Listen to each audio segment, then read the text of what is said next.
प्रदेश कांग्रेस अध्यक्ष व सांसद बस्तर दीपक बैद ने संभाग मुख्यालय राजीव भवन जगदलपुर में प्रेस वार्ता आयोजित कर केंद्र की मोदी व छत्तीसगढ़ की सरकार पर निशाना साधते हुए कहा कि आज मोदी सरकार देश में बढ़ रही महंगाई को नियंत्रण करने में पूरी तरह फेल हो चुकी है।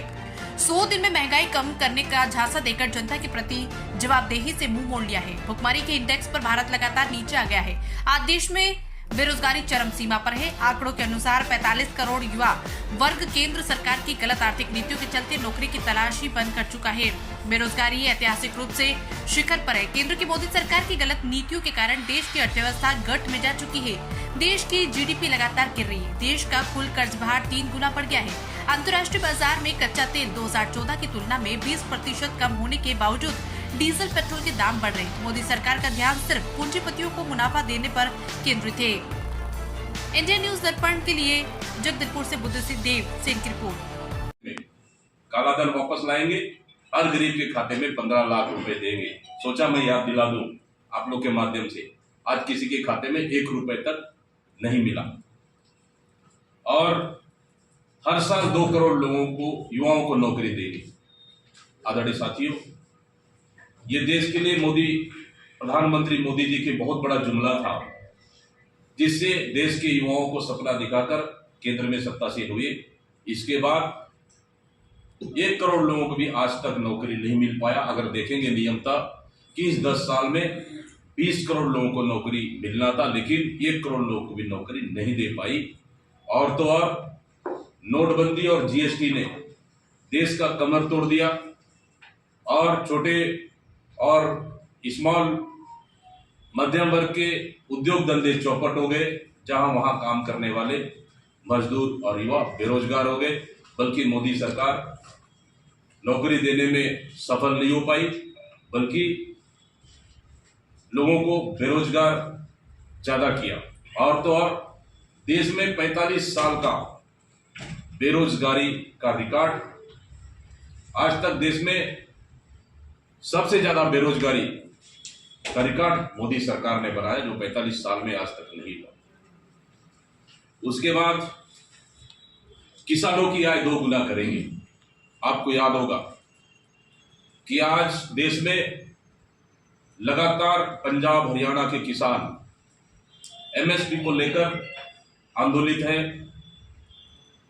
और उन पर पिछले साल जब उन्होंने 15 महीने धरना दिया, लगभग 700 से अधिक किसानों ने अपनी जान गंवाई। उसके बाद मोदी सरकार ने एक कमेटी गठन करने का निर्णय लिया ताकि उनकी समस्याओं का समाधान कर सके। आज तक कमेटी गठन हुआ नहीं। कमेटी अगर गठन भी हुआ तो फॉर्मेलिटी है, एक भी मीटिंग नहीं हुई, किसानों के साथ मीटिंग नहीं हुई, ना एमएसपी पे कोई तय हुआ, ना एमएसपी पे कोई काम हुआ, बल्कि किसानों के साथ झूठ बोलने का काम किया। उसी का नतीजा है कि आज देश भर के किसान दिल्ली में आंदोलित है। उनके ऊपर रबर की गोलियां बरसाई जा रही है, आंसू गैस छोड़े जा रहे हैं और सड़कों पर दीवारें खड़ा किया जा रहा है। और बल्कि सड़कों पर कोई ना जाए, ट्रैक्टर या गाड़ी ना जाए, कीले का दीवार बनाया जा रहा है। आदरणीय साथियों, मैं समझता हूं कि देश की आजादी के बाद सबसे बर्बरता की सरकार ये नरेंद्र मोदी की सरकार है, जो किसानों के साथ दुर्व्यवहार और इस तरह की हरकतें कर रही है। कांग्रेस पार्टी के खाते को सीज करने का काम किया।